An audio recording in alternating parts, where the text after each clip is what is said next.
All right, Mayor, we are live on YouTube and good to go. All right, thank you so very much. Good evening, everyone. Welcome. It is 7:03 p.m. on Tuesday, August 27th, 2024. And I now call to order the 2144th regular meeting of the City of College Place City Council. Athen, will you please take roll call? Councilmember Jessup, Present. Councilmember Cleveland, Present. Councilmember Peterson, Present. Councilmember Williams, Present. Councilmember Sherman, Present. and Councilmember Boyle. Present. Councilmember Espinoza has asked to be excused today. We do have a quorum. Wonderful, thank you. Will you all please join me in the Pledge of Allegiance?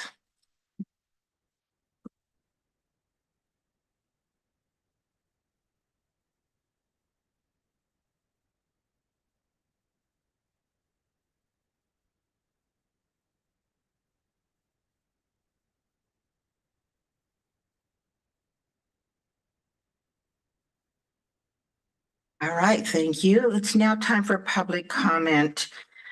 Athen, did anyone submit a written comment in advance or request to speak via telephone or virtually in advance? We did not receive any requests. Okay.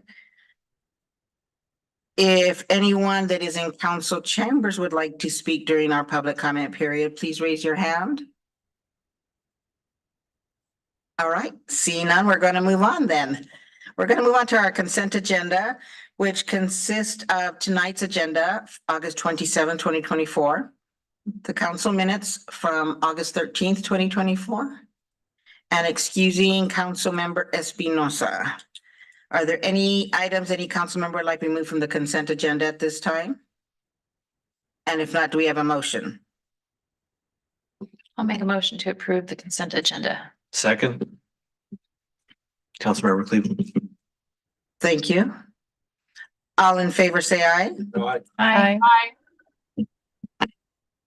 Any opposed? All right, the ayes have it and the motion is passed. We have two presentations on the agenda tonight. First, Mr. Carlton's going to present on the 2025 budget schedule. Mr. Carlton. Thank you, Mayor. Can you please bring up the schedule? We won't run through every line item in detail. Basically, if you can read it. That's so funny. You know how much we like to read the budget. Oh, you want to go through every line?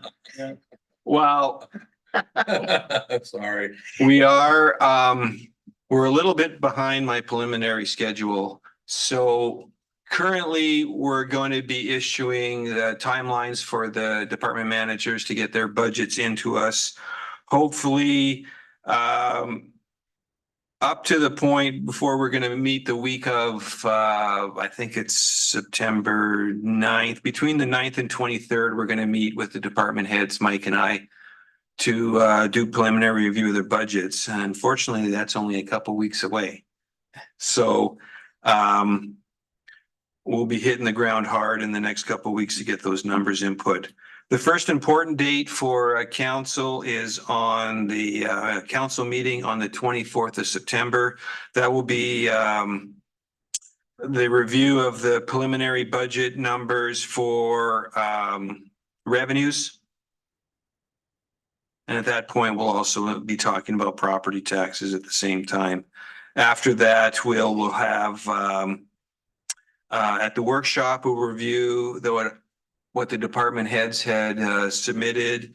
And after that, on the 22nd of October, we will hold a public hearing on the property tax levy and the revenues for 2025. After that, we have a little bit of a couple week lull before we get back into it. And the next council meeting that we have relating to the budget is on November 12th, where we'll be setting the property tax levies for next year. And as you recall, on the property taxes, we've gone 2 years without doing our 1% increase. So we're backlogged by 2%. So keep that in mind when we're going to talk about property taxes. Then after that, if we need, we'll do a finance committee meeting near the end. There'll be a final, be the final budget hearing on the 26th of November. Any final changes will be talked about, if necessary, at the workshop on December 3rd. And finally, on the 10th of December, we're looking at adoption of the budget. So that's pretty much a summary level of where we're at. It's going to go fast. Any questions? Councilmember Jessup? Not at the moment, thank you though. Councilmember questions. Peterson? None? Okay. Councilmember Peterson? Brian, could we, I think every year you guys have come up with that. It's the visual representation of a dollar bill. Yeah. I've found that so useful when talking to people where they see where their property taxes have gone from 1,200 to 1,500 to 1,900. And to see that we get our Small share. 2.5 cents on the dollar. 2.5 cents on the dollar. And I think it's always, they always say, well, the taxes, you know, so yeah, if we could, I'm sure you will, but if we could prepare that Yep. again. No, that'll That's be, a that'll great- be in the that's a- presentation. That's a great presentation to present to people and probably towards the end or whatever, but thank you. Yeah.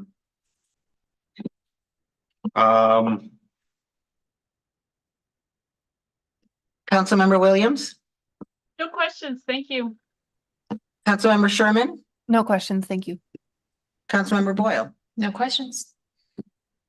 All right, and I have no questions. Is there anything more to add to that one? No? No. We move on? Okay. All right, then the next item, let me make sure I'm on the right. The next item is going to be, you're going to present on the TIF bond ordinance draft. Yes, with us tonight, we'll be talking about the TIF bond ordinance. And this will be our first review of the draft ordinances. And with us, we have our two representatives helping us through this process. And we have Scott Bauer from Northwest Municipal Advisors. We'll be talking about the bond sale. And we also have Stacy Amasaki from Foster Garvey, who is our bond counsel. All right, welcome. Make sure, press the little button on the microphone. There you go. Now you're live. Good evening. Welcome. Mayor. Thank you for being here. Thank you very much. Thanks for having me. And good to see you all in person. I zoomed in here, I think, back in January, so it's nice to actually be here in person. Let me just see if I can figure out the technical. Oh, hey. Okay, perfect. So just a brief presentation again about the two financings and regarding the two ordinances that you're about to look at. And of course, Stacy is here to answer any detailed questions that you might have on the bond ordinances. So the two ordinances allow for these two items. So one is the support of the improvements that you're doing to Majania Road and other improvements. So that looks to provide about $8.7 million of proceeds for those projects and primarily to be paid for from your expected TIF revenues. Of course, they are supported by your general obligation, but again, the expectation, and we'll look at how we shape the debt, is for them to largely be paid for by TIF revenues. The other ordinance and the other part of this is a refinancing of your outstanding voted bonds. So those were from 2014. The call date was December 1st, 2023. That just means that they are currently callable and you're able to refinance them anytime on or after that date. So it does appear that a refinancing could save the city some money. So we'll show that to you in just a moment.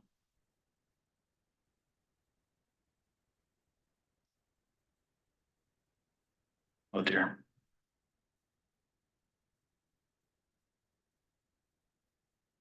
Oopsie. Right. Swear I can sell bonds better than I can click a button. The current bond market. So these charts do show the same information, so same data, just different time periods. So the chart on the left takes us all the way back to 1986, and it really shows a very long-term interest rate. So you can see it's from 86, interest rates have generally come down, with peaks and valleys here and there. The trough that you see on the far right, of course, is the interest rates during COVID. So interest rates hit historical lows. Then they started to come back up, of course, as inflation started to take over. But really, if you look at it, rates are not too dissimilar to what they were pre-pandemic, 2019, 2018 timeframe. So looking now specifically at the limited tax general obligation bonds. So the chart you see there, the orange line is the expected revenues to come from the TIF area. And that I think that those revenues are from your consultants. So when we looked at shaping these debt, we looked at those revenues and structured the debt so that in the first 3 years, so 25, 26, and 27, basically those are interest only payments on the new debt. Then starting in 2028, we start to follow along a little bit with the revenues and start to increase it until we get to about 2034, at which point we level the debt service off, debt service being again principal and interest payments, and we just go level equal payments from there on out to final maturity in 2043.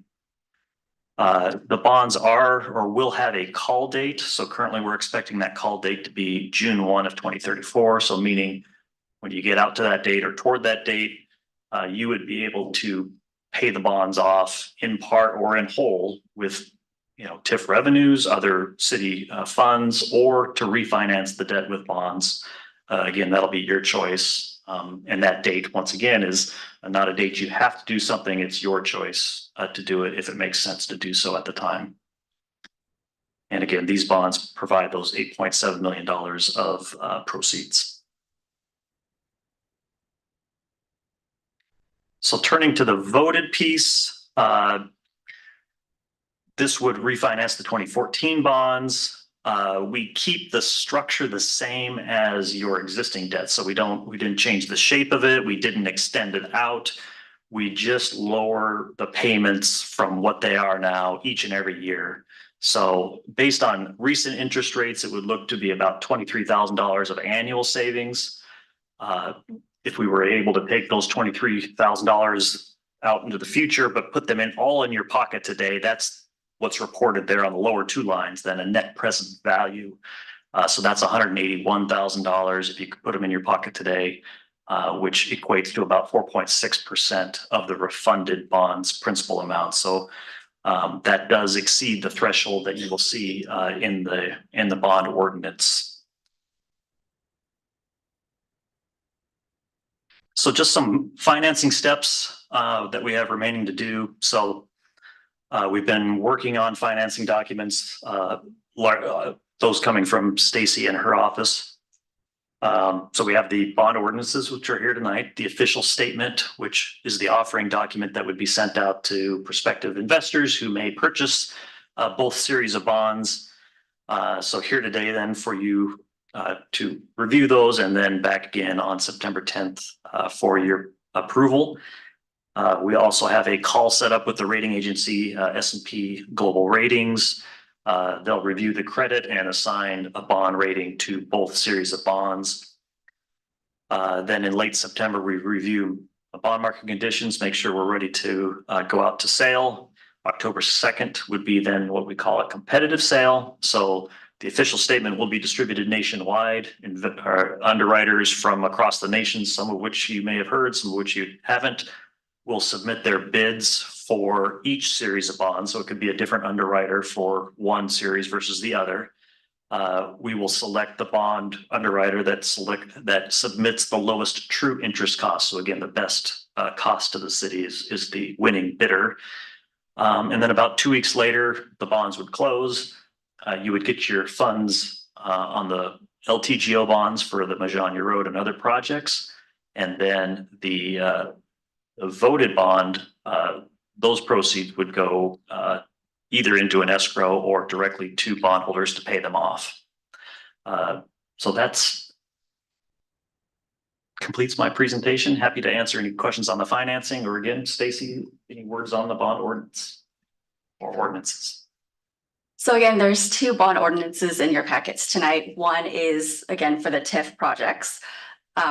That's the limited tax general obligation bonds, the LTGO bonds. Yes, that one. Again, they will be payable from tax allocation revenues, but they're also backed by the regular property taxes of the city. And so tax allocation revenues, one of the charts that Scott had in the presentation showed that the tax allocation revenues would not be enough to cover your debt service for a couple of years. And so later on, when tax allocation revenues are sufficient to cover the debt service payments, you can reimburse yourself or repay yourself from those at a later time. The LTGO, so again, starting with this one, it delegates to the city administrator and finance director the ability to finalize the terms of these bonds within certain parameters. And those parameters include not to exceed principal amount of 9.5 million, not to exceed interest rate of 6%, not to exceed true interest cost of 5.5%, a price of the bonds between 95 and 130%, and then will mature no later than December 31, 2048. Again, these ordinances are the one thing that we have to have the city council approve. And so these parameters are quite, they give a lot of flexibility in case the market moves or something changes between now and the time we actually price the bonds. Any questions on this one? Councilmember Jessup, any questions or comments? No, thank you. Councilmember Cleveland, No questions, so thank you.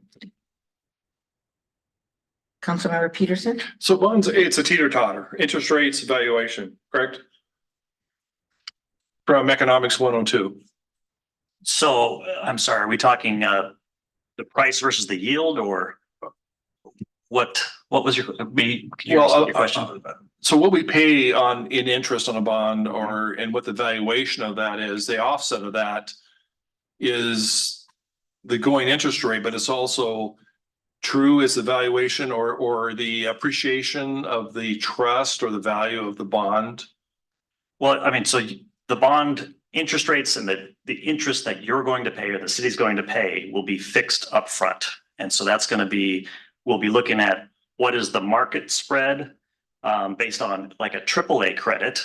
And then you'll have a spread off of that because, you know, you'll be say a AA credit. So that's where the valuation side of the teeter-totter, right, Greg? Right. Yes. So, yeah, I'm sorry. Yeah. No, please go ahead. Yeah, so again, those will be fixed on the date of pricing based on the current market. And then, yeah, that'll be what you'll pay for the life of the bonds till you either refinance them or till they mature. And what's the TIF impact on that, or is that unrelated? Well, I mean, it'll be a story will inform the rating agency that there are TIF funds available, but I guess to the extent that TIF funds are not available, the city will be paying these bonds out of other taxes or funds available. Okay, right. Thank you. Yeah. Councilmember Williams. I have two questions. I'm sorry, I don't, not that familiar with this, but when it talks about par, what does that mean? That's the principal amount. So I guess like a home loan, it's the principal amount that will be borrowed. And then, but then there's the premium added on. Yeah, so so premium bonds, when they are sold in this current market at what's called a premium. So we have the market interest rate, and let's say for a 20-year bond, that's 4%. Bondholders like to purchase those at, say, a 5%. So it's almost like a mortgage where you're getting points. So the interest rate is bought up from the prevailing rate. You, the city, get a payment for that increase in interest rate. So again, you'll be paying then the investor, say, a 5% coupon on something that's a market 4%, but they'll pay you up front for doing that. So that, and the delta there is the premium. Okay, that makes sense. Thank you. Okay. The second question that I have is, can we repay anytime after the call date or only on the call date? Anytime on or after the call date. Okay, thank you. Those are my questions. Councilmember Sherman, I don't have any questions. Thank you.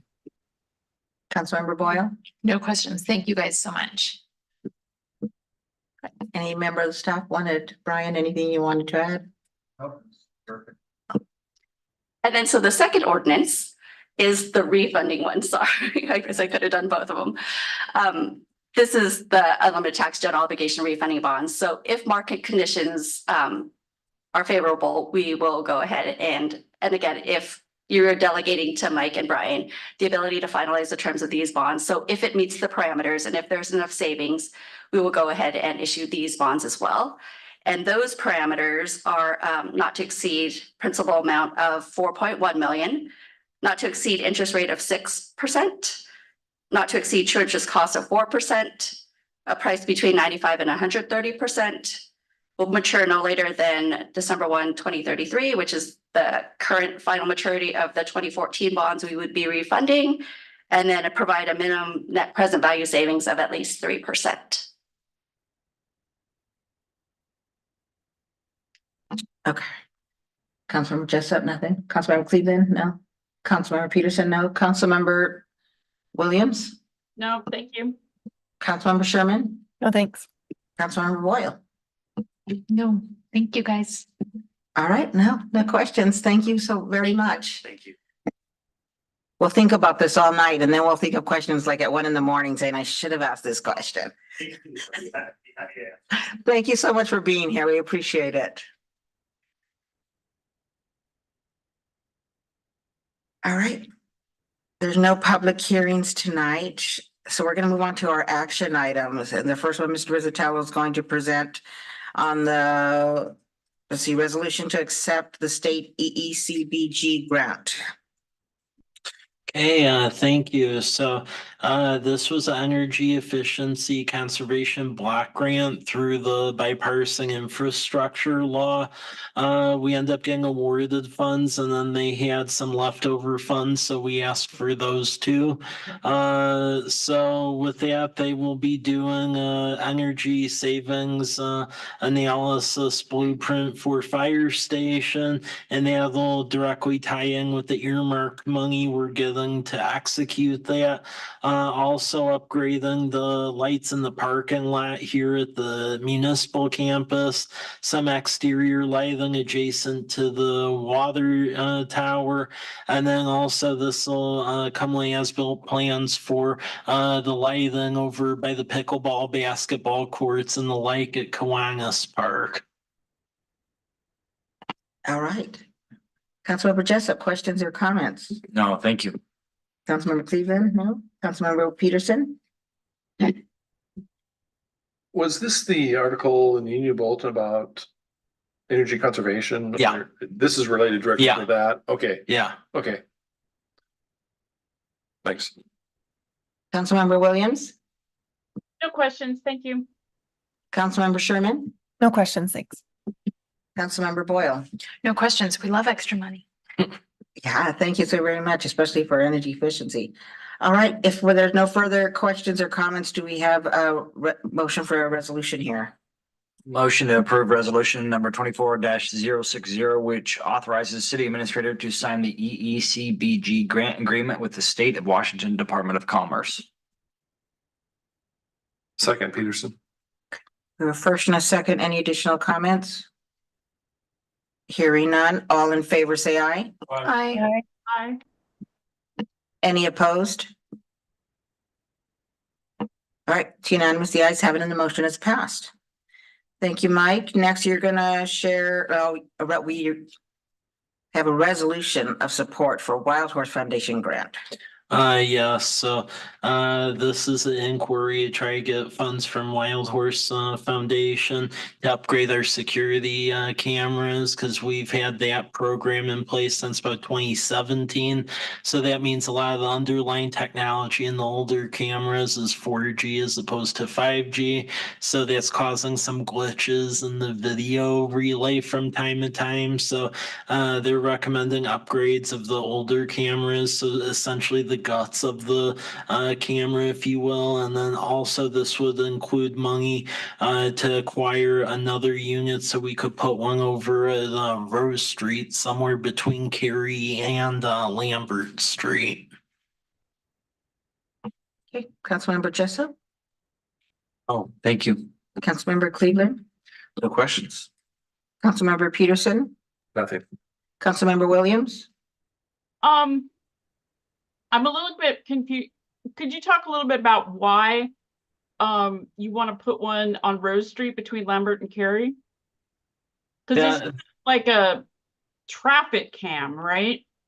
Yeah.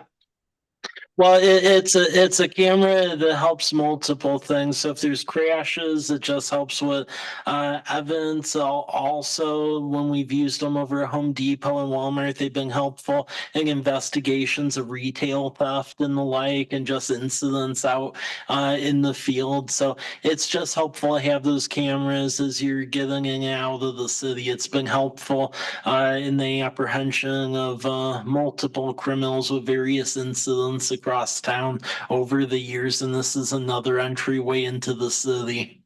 Okay, that makes sense. And then secondly, are these seriously iPods sitting out there? No, that is just the technological name Security Lines USA as for that sort of the platform. Okay, I just was like picturing, a little iPod sitting up there and I was confused. Less complicated. Yeah. Thank you. Yeah, I found one in my drawer the other day, actually. Okay. Councilmember Sherman. No questions. Thank you. Sorry. I wanted to say Heather and Councilmember Boyle. That is also one of my names. No question. Thanks, Mike. All right. So if we have no further questions or comments, do we have a motion for this resolution?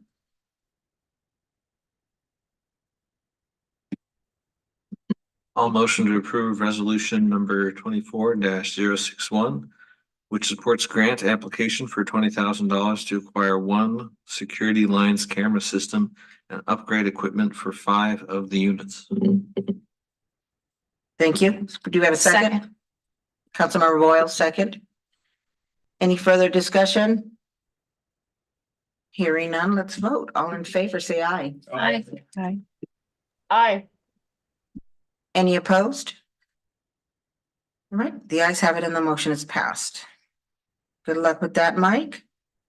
Let's see, next is a resolution of support for the Federal Department of Transportation Reconnecting Communities Grant for State Route 125 corridor.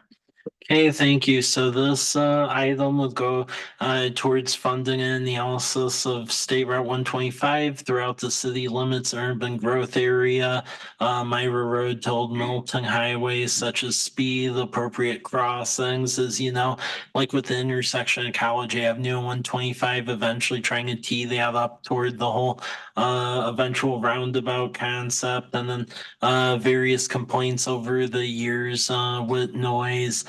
This would be the first step if awarded these grant funds, because then once they fund a study, you then are eligible for implementation grant money at a later time. Councilmember Jessup, questions or comments? No, but thank you. Councilmember Cleveland, none. Councilmember Peterson? Good. Councilmember Williams? No questions. This is awesome. Thank you. Councilmember Sherman? No questions. Thank you. Councilmember Boyle? None. Thanks. All right, so we're hopping right along. So do we have a motion for this resolution? I will move to adopt resolution number 24-062, which supports the city's grant application to the Federal Department of Transportation Connected Communities Program for SR 125 corridor, Myra to Old Milton Highway Planning Project. Councilmember Williams. I'll second. Great. Sherman second. Any questions or comments? Hearing none. All in favor, say aye. Aye. Any opposed? The ayes have it. The motion is passed. Next, we have Anderson Perry Contract Amendment number 4. Mr. Rickard. Thank you, Mayor. I'll be brief. We've had additional on-site construction observation provided by Anderson Perry due to basically not having enough staff to be there throughout the duration of the day for inspection purposes. Some additional material testing, cultural resource monitoring had to be stepped up a little bit because of the stormwater improvements. And then we're also catching up on some design changes that happened last year when we went to 2 restrooms and some other little things here and there that weren't covered under the prior contract. So that brings us to the amount we're at right now. And this should be the last amendment to the project. Things are going relatively smoothly, just in terms of the project itself. You can't get back in there, but the pond's dried out and it's being excavated. The creek is being bypassed through a pipe. And things seem to be moving under schedule. Permits have been issued for the structures and that'll be in the park. So mostly happy with the progress that's going on.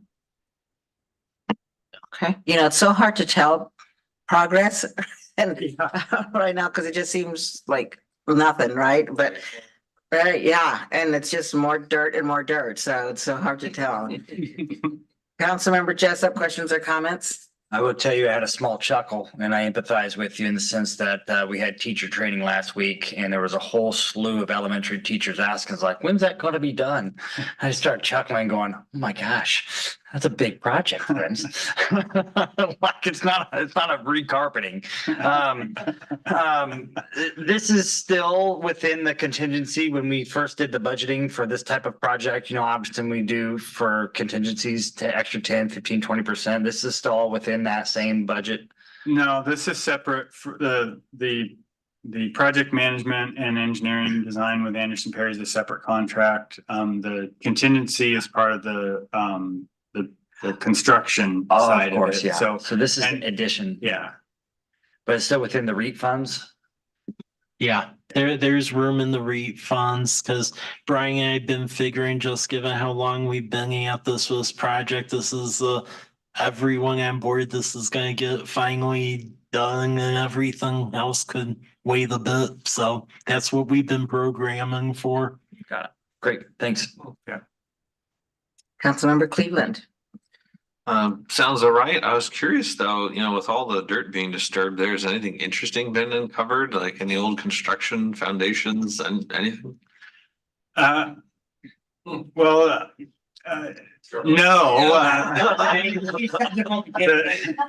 We don't want to run into anything unusual or interesting because that can delay a project. We were kind of chuckling when they were dredging and going to the pond sediment that, did you guys find any handguns or anything like that that had been tossed, or nothing exciting like that? They probably found a number of little shoes and sandals. I know over the years I heard Or even people a say bike that. or something. I thought maybe we'd find a bike in that muck. But no, nothing like that. Nothing exciting. No. All right. Beer bottles, things like that. No other questions. Councilmember Peterson? Nothing. Councilmember Williams? Well, I'm glad to hear that any books that I read that have, untoward things disposed of in Lions Park will be fiction. But I don't have any questions. Councilmember Sherman? I don't have any questions either. Thanks, John. Councilmember Boyle? No questions. This was ready for it to come together. All right. Thank you. All right. And so John, what's our current schedule expected, the ET? The It's not really ETA. the project completion date is early January. Oh, okay. Yeah. Oh. Mhm. Wow, that's where I was telling everybody May. Well, I mean, you know, we'll probably have our grand opening, you know, in the spring. And there might be some delays when it comes to, you know, establishing the landscaping and stuff like that, but you know, we're gonna start getting into the winter months, so then there's construction day delays and things like that, so that inevitably it will, you know, stretch out for sure. Yeah. Okay, So tell people May so they won't be disappointed. Right? I'm right on time. That's exactly what I've been doing. Don't say what year. Well, I sent Mike today another idea of a little, what is it, statue kind of thing, a troll thing that we should just add, you know, let's just add it in there since we have so much money, so much space. They have these trolls around the country or the state. Have you heard that they just kind of like, they're just all over and people, no, they're, well, no, they're big, you know, they're big kind of trolls and they're made out of waste products from that region, from that area. So like with us, it could be, let's just say wine bottles. I don't know. But they make these trolls and they're part of this map and people are actually following this map and they go from place to place to find and take pictures with their trolls and they go to these areas. It's done by some artist and yeah, it's a tall troll and you kind of hide them somewhere for people to go find them and take their pictures and people are doing it. It's a big tourist activity. My son from Seattle sent me the link and then I sent it to Mike saying, this is what I want now. Since I tend to do that often for Mike. All right, so we have no other questions or comments. Actually, one question, kind of on the topic of old stuff. Has the city ever done a time capsule? Cause like if there's like a big project that gets done like this, Since I've been here, no. I wonder if, you know, this would be a good occasion. Well, for all projects, that would be one, cause with the record of renovating parks, that one will probably be that way, knock on wood, for 50 Already years. 50 years, I like that idea. We should have some kids from the schools contribute things. I think we got some. Put it in a city newspaper records. and people will be like, what on earth is this in 50 years? Some city records that he'd like to put in the capsule and bury. Get some little artwork. That'd be fun. All right, so there's no questions or comments, at least serious ones. Do we have any motions? I move to authorize the city administrator to sign the amendment number 4 to the agreement for professional services with Anderson, Perry and Associates. I'll second. Wonderful, thank you. We have a first and a second. Any other comments? Other than my troll was a serious suggestion.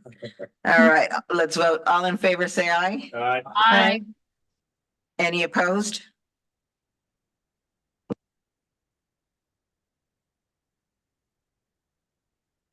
Oh, I turned it off, not on. Thank you. It's passed. Now I'm on the record. All right, so we have moved straight along to our last one. Mr. McAndrews, who will present on the heat pump replacement at the wastewater treatment plant. Thank you, Mayor. Out at the wastewater treatment plant, they've been having some issues with their heat pump in the treatment building for some time.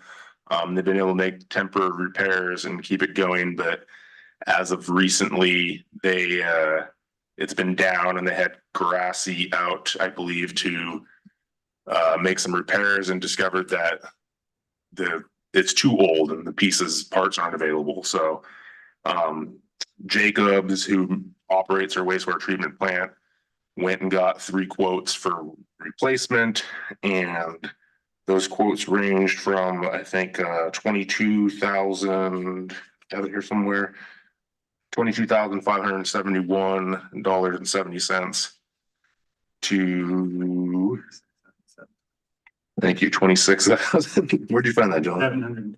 There it is, 724. So all pretty reasonably close. Young's Heating and Cooling was the lowest quote, and so we would recommend moving forward to hiring them to make the replacement. So this heat pump heats and cools the treatment building. There's a whole lot of electrical equipment in there that operates the wastewater treatment plant, and it's because of that, it generates heat. So in the summer, it's critical to keep it cool. In the winter, it's critical to have temperature control to minimize and reduce, condensation. So any questions? Councilmember Jessup, questions or comments? No, thanks for getting on it. Councilmember Cleveland? How is the unit being replaced? Did it meet its expected life expectancy?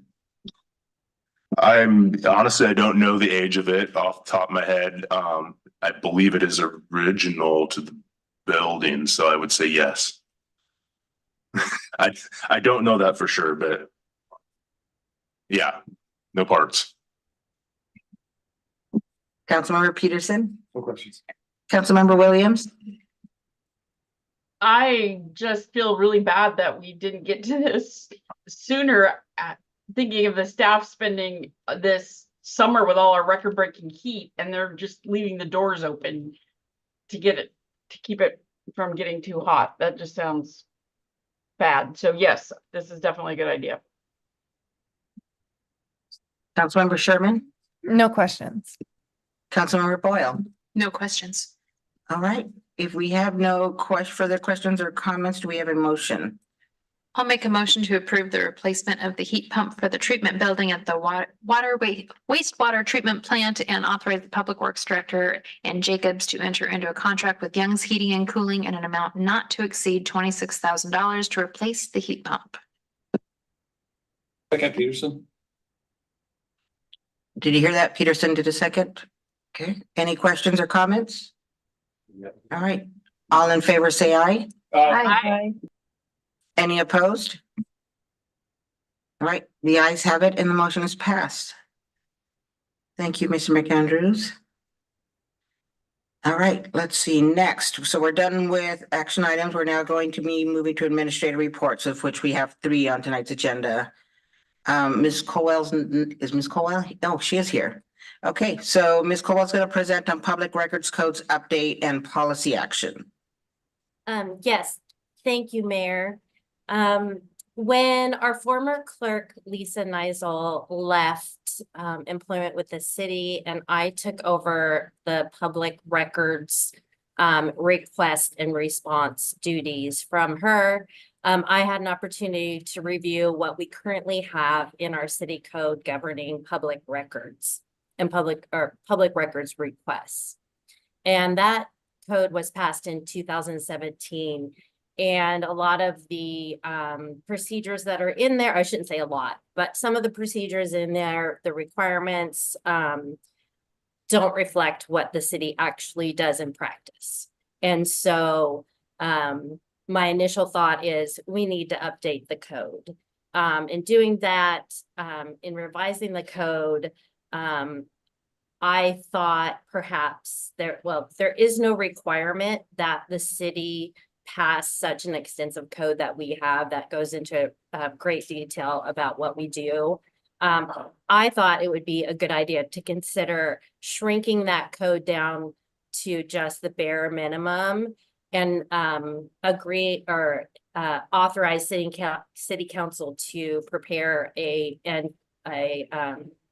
written policy that's reflective of what we actually do and complies with the law. And in doing that, it gives us a little more flexibility. We can respond more quickly if we do need to update that policy. And it also is much less expensive than having the full code updated. So just briefly, in addition, well, I'll give you an example of what we do now that's not reflected in the current code. In the current code, we recommend individuals fill out an online form to make a request. Well, now we use Next Request, which is a portal. So just things like that that need to be cleaned up in the code. what's in the proposed policy really incorporates a lot of what is currently in our code, which was modeled after state law. And it's been updated. The proposed policy updates to reflect more of reflect what we actually do, and then provide a little bit more leniency so we don't lock ourselves into having an obligation to perform records request response in a particular way, just that we have to do it in a legal way. And I will answer any questions. Councilmember Jessup, No, thank you. Councilmember Cleveland, No questions. Councilmember Peterson, No questions, thank you.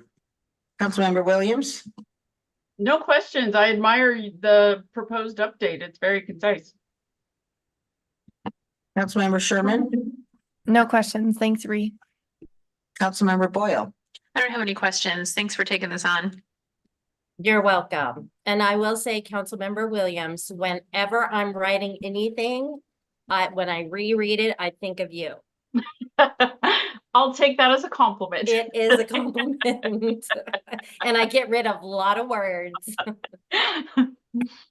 I told my writing for engineers students, I will haunt you even before I die. You will hear me. Mm-hmm. And so I anticipate finalizing this after staff has been able to have a full review and ask that council take action. Thank you. All right, thank you. Appreciate you being here. All right, let's see. Next item is we have a city capital project list transmission to county hazard mitigation plan update. Okay, thank you. So the list in front of you is basically capital projects that could be correlated to some sort of natural disaster, if you will. So every 6 years, the county and partner jurisdictions undertake a hazard mitigation plan. Any projects that are outright listed in that plan, you are then eligible to get hazard mitigation program grant dollars, and then also BRIC dollars, the building resiliency money from FEMA, which is especially intriguing. Because percentage breakdown on the other 75% FEMA, the state kicks in 12.5%, and then you're left with only 12.5%. So previous plans, we didn't really have a whole ton listed in it. So this, as you can see, we threw the kitchen sink at it. So hopefully when the grants next come due, we'll be able to submit things. The idea is once you all adopt this, we'll forward this consultant that the county has engaged with, and it'll be in the plan, and then everyone will adopt it, and it'll be good for the next 6 years. All right, Councilmember Jessup, No, thank you. Councilmember Cleveland. I was curious about the proposed community building at Lions Park, if that could be potentially added on here, if it had something about like, you know, emergency shelter in the case of some sort of disaster.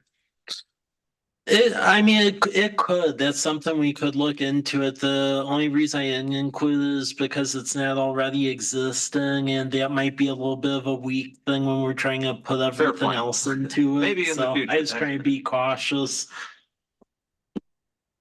It's a good thought, though. Councilmember Peterson, No questions, thank you. Councilmember Williams, No questions. Thank you. Councilmember Sherman, No questions. Thank you. and Councilmember Boyle. No questions. All right, well, thank you, Mike.